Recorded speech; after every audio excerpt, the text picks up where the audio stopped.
Hello అండి, ఈరోజు మన ఛానల్లో స్పెషల్ రెసిపీ వీడియో వచ్చేసి చికెన్ పికిల్ ఎలా ప్రిపేర్ చేసుకోవాలో చూపించబోతున్నాను. ప్రాసెస్లోకి వెళ్ళే ముందర వీడియోని ఒకసారి లైక్ చేసి ఛానల్ సబ్స్క్రైబ్ చేయండి.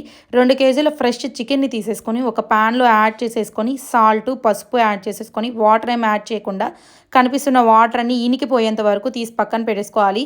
వేరే ప్యాన్లో ధనియాలు, జీలకర్ర, యాలకులు, లవంగాలు, దాల్చిన చెక్క గోల్డెన్ బ్రౌన్ కలర్లోకి యాడ్ చేసేసుకొని మసాలా పౌడర్ పట్టి పక్కన పెట్టుకోవాలి. అదే ప్యాన్లో ఆయిల్ యాడ్ చేసేసుకొని చికెన్ పీసెస్ మొత్తం యాడ్ చేసేసుకొని ఇలా బ్రౌన్ కలర్ వచ్చేంత వరకు ఫ్రై చేసేసుకోవాలి.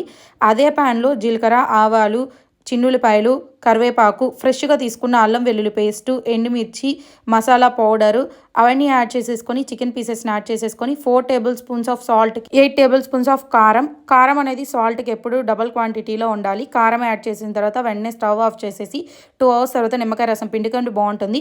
ఫుల్ రెసిపీ వీడియో పక్కా కొలతలతోటి కింద నేను ట్యాగ్ చేస్తున్నాను, చెక్ చేయండి ఎలా ఉందో కమెంట్